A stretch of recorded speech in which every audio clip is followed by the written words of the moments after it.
Hello नमस्कार मैत्रिणींनो, माझ्या चॅनलमध्ये तुमचं मनापासून स्वागत आहे।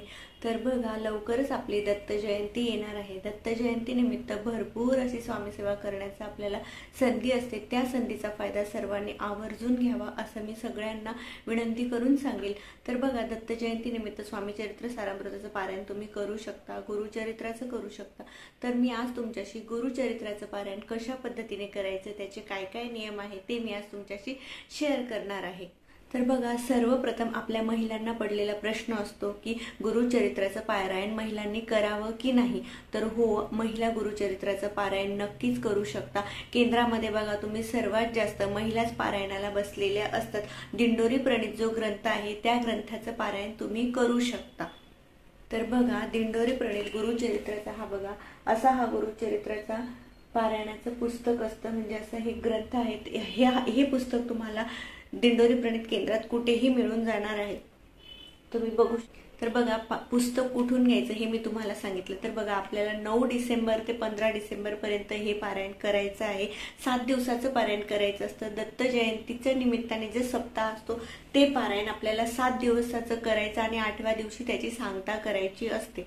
इतर वेळेस जे पारायण केले जातं त्या पारायणाची सुरुवात शनिवारी करायची असते आणि त्याची सांगता शुक्रवारी करायची असते, कारण शुक्रवार हा नूरसिंह सरस्वती देवांचा असतो, त्यामुळे शुक्रवारीच त्या ग्रंथाची सांगता करायची असते। तर बघा, इथे मी तुम्हाला ग्रंथ कुठून मिळेल, पारायण कधी ते कधी करायचं, त्याची सांगता कधी करायची हे मी तुम्हाला सांगितलेलं आहे। आता मी तुम्हाला पारायणाच्या काळामध्ये काय काय खायचं ते तुम्हाला मी सांगते। तर बघा, ज्या 7 दिवसाला तुम्ही पारायणाला बसलेले असतात, स्त्रिया बसा किंवा पुरुष बसा, कुणीही बसा, त्यांनी कडकडीत मांसाहार वर्ज्य करायचा असतो। म्हणजे अजिबात 7 दिवस मांसाहार करायचा नाही। हे खाऊ का ते खाऊ का अजिबात नाही। 7 दिवस परान्न वर्ज्य, म्हणजे दुसऱ्याच्या घरचं बिलकुल खायचं नाही। हो, तुम्ही आईच्या हातचं, बहिणीच्या हातचं, बायकोच्या हातचं खाऊ शकता, पण इतर कुठल्याही घरी तुम्ही कुणाच्याही घरी खायचं नाही म्हणजे नाही। अगदी गुरुचरित्राचं पारायण असं साधं सुधं पारायण नाही, अगदी तुम्हाला अतिशय म्हणजे अतिशय पवित्र असा ग्रंथ आहे। आणि तुमची कुठलीही समस्या असेल तर ते पारायण एकदा तुम्ही करून तर बघा, तुम्हाला नक्की अनुभव येईल। पारायण काळामध्ये एकच धान्य खायचं असतं। तुम्ही जर चपाती खाणार असाल, पहिल्या दिवशी चपाती खाणार असाल तर पूर्ण 7 दिवस चपातीच खायची। भाकरी खाणार असाल तर भाकरीच खा। त्यामध्ये तुम्ही मेथीची भाजी खाऊ शकता, बटाटा खाऊ शकता, कोबी खाऊ शकता, दोडकं खाऊ शकता, भेंडी खाऊ शकता, गिलकं खाऊ शकता। कांदा लसूण वर्ज्य, अगदी वर्ज्य म्हणजे वर्ज्य, बिलकुल कांदा लसूण खायचा नाही। दूध खाऊ शकता। गुरुचरित्राच्या पारायणाला बसायच्या आदल्या दिवशी 4 श्वानांना म्हणजे कुत्र्यांना 4 छोटे छोटे असे नैवेद्य दाखवायचे असतात। चपातीचे नैवेद्य दाखवायचे असतात, छोटे छोटे चपात्या करायच्या आणि त्या तुम्ही कुत्र्यांना द्यायच्या असतात। नाही, कुत्रे कुठल्याही पक्षाला तिथे कुठेही कडेला ठेवून द्या, कुठलाही पक्षी खाऊन घेईल तरीही चालेल। त्यानंतर दुसऱ्या दिवसापासूनच पारायणाला सुरुवात करायची असते। बघा, त्या काळामध्ये ज्या महिलांना मासिक धर्माची अडचण असेल त्यांनी अजिबात पारायणाला बसू नका। सूतक वगैरे जेव्हा येणार असतं तेव्हा देखील पारायणाला मध्ये खंडन पडू द्यायचं नाही। अशा वेळेस कुणाकडनं तरी पारायण वाचून घ्यायचं। पण शक्यतो आता सूतकाचं आपण सांगू शकत नाही, पण विटाळ, मासिक पाळी आपल्याला माहिती असते, त्यामुळे तुम्हाला माहिती असेल तर अजिबात पारायणाला बसू नका। गुरुचरित्राचं पारायण घरी करण्यापेक्षा केंद्रात केलं तर अतिशय उत्तम असतं। ज्यांना शक्य असेल त्यांनी नक्की केंद्रामध्ये करा, पण ज्यांना शक्यच नाही, काही अडचणी आहे, त्यांनी घरी बसलं तरी देखील चालतं। गुरुचरित्राचं पारायण हे खूप खूप खूप अनुभवशाली आहे।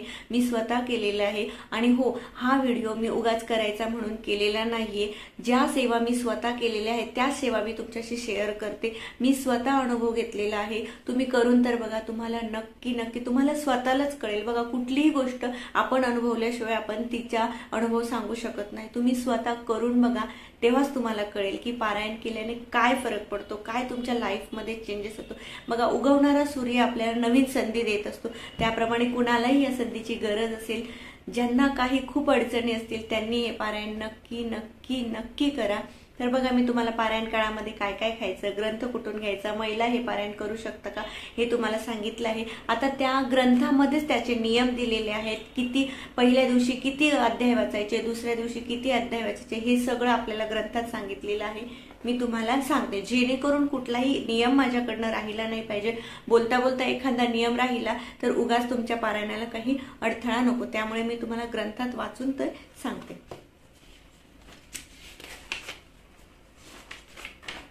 तर बघा, श्री गुरुचरित्र सप्ताह करताना प्रारंभ शक्यतो शनिवारी व सांगता शक्यतो शुक्रवारी करावी. कारण शुक्रवार हा श्री नूरसिंह सरस्वती महाराजांच्या निजानंदनाचा दिवस आहे. मी तुम्हाला अगोदरच सांगितलं, इतर वेळेस जेव्हा पारायण करायचं असतं तेव्हा त्याची सुरुवात शनिवारी करायची आणि सांगता शुक्रवारी करायची असते. त्यानंतर श्री गुरुचरित्र वाचण्यापूर्वी आदल्या दिवशी म्हणजे शुक्रवारी 1 गाय व 4 कुत्रे यांना गव्हाच्या पोळीचा नैवेद्य खाऊ घालावा. श्री गुरुचरित्राचे वाचन पूर्व किंवा उत्तर दिशेला तोंड करून करावे. बघा, श्री गुरुचरित्र वाचन जेव्हा तुम्हाला करायचं असेल तेव्हा आपलं तोंड उत्तरेला किंवा पूर्वेला जरूर करावं. श्री दत्त महाराजांच्या फोटोची व पोथीची पूजा करून 1 माळ गायत्री मंत्र, 1 माळ स्वामी समर्थ मंत्र आणि गणपती अथर्व शीर्ष वाचून पोथी वाचण्यास सुरुवात करावी. हे रोज करायचं, असं नाही की पहिल्या दिवशी करायचं. जेव्हा तुम्ही अध्याय वाचायला बसेल त्याच्या अगोदर 1 गायत्री मंत्राची माळ आणि 1 स्वामी समर्थ मंत्रांची माळ आणि गणपती अथर्व शीर्ष तुम्हाला रोज वाचायचं आहे आणि मग त्यानंतर अध्यायाला सुरुवात करायची आहे. श्री गुरुचरित्र वाचन, आता बघ, गुरुचरित्राचं वाचन तुम्ही पहाटे 3 ते दुपारी 4 वाजेपर्यंत कधीही करू शकता. फक्त मध्ये 12 ते 12:30च्या दरम्यान गुरुचरित्राचं वाचन अजिबात करायचं नाही. तो दत्त महाराजांचा भिक्षेची वेळ असते, त्यामुळे तेव्हा पारायण वाचायचं नाही. गुरुचरित्र वाचनाच्या कालावधीत मी अगोदरच सांगितलं तुम्हाला, परान्न घ्यायचं नाही. तुम्ही आपल्या बायकोच्या हातचं, बहिणीच्या हातचं, आईच्या हातचं खाऊ शकता. शक्यतो पुरुषांनी दाढी करायची नाही, नखे कापायची नाही, केस कापायचे नाही. हे 7 दिवस पाळायचे. बघा, 7 दिवस जाण्यासाठी वेळ नाही लागत, पण तुमचं आयुष्य बदलायला अजिबात वेळ लागणार नाही. 7 दिवस कसे जातील कळणार नाही, पण आपलं अख्खं आयुष्य जर त्याने चेंज होत असेल तर करायला काहीच हरकत नाही. गुरुचरित्र पारायण करताना तुम्ही जो नाही म्हणजे तुम्ही स्वतः जे खाणार आहे तोच नैवेद्य पोथीला दाखवायचा आहे.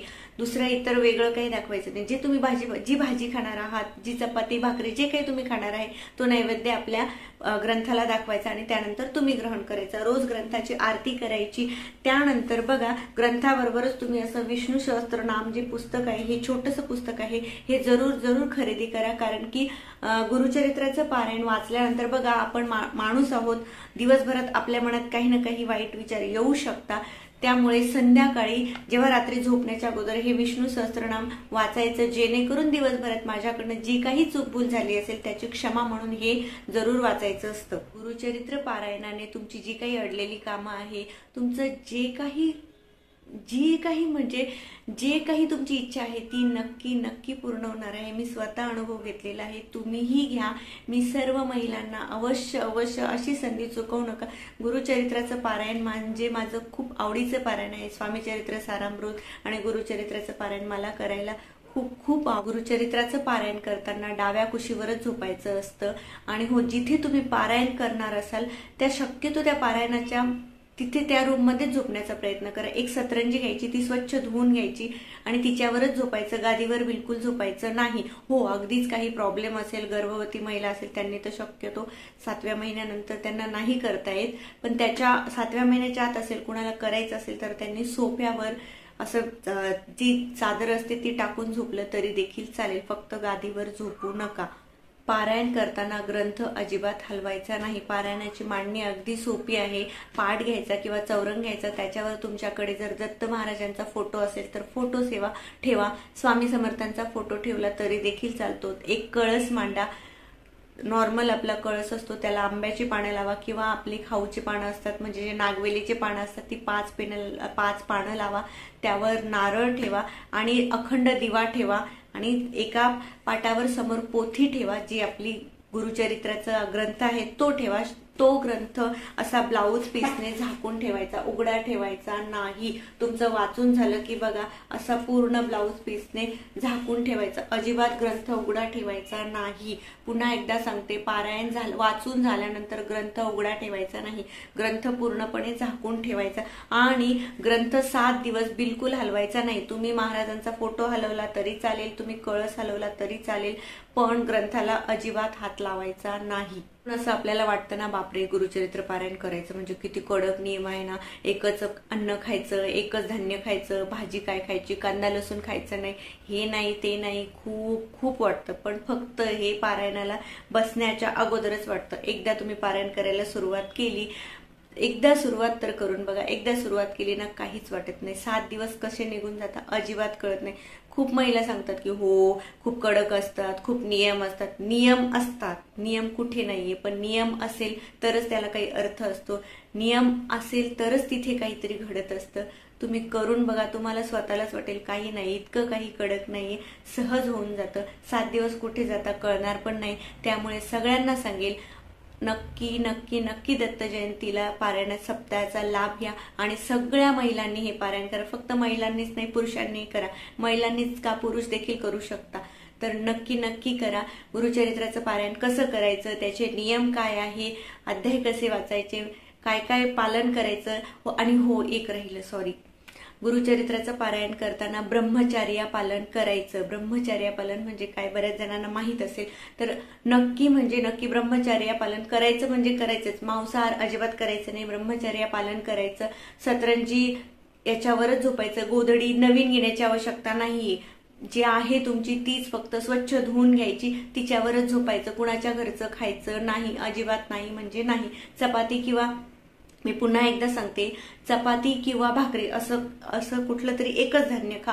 कांदा लसूण अजिबात खाऊ नका. एवढेच नियम आहे, खूप काही नियम नाहीये. मांसाहार करायचा नाही, ब्रह्मचर्य पालन करायचं. पुन्हा सांगते कारण की लक्षात राहत नाही, राहिलं तरी विसरायला होतं, म्हणून मी तुम्हाला सारखं सांगते. पुन्हा एकदा नियम सांगते, ब्रह्मचर्य पालन करायचं, मांसाहार करायचा नाही, कुणाच्या घरचं खायचं नाही, परान्न वर्ज, अगदी वर्ज म्हणजे वर्ज, कांदा लसूण खायचा नाही, एकच धान्य खायचं, चपाती खा, भाकरी खा, भात खाऊ नका. कारण की आपल्याला ऍसिडिटी वगैरे होते, म्हणून कांदा लसूण वर्ज करायचं असतं. ऍक्च्युली तामसी वृत्ती असते आपल्याला, तेव्हा राग यायला नको, चिडचिड व्हायला नको गुरुचरित्राच्या पारायणाला.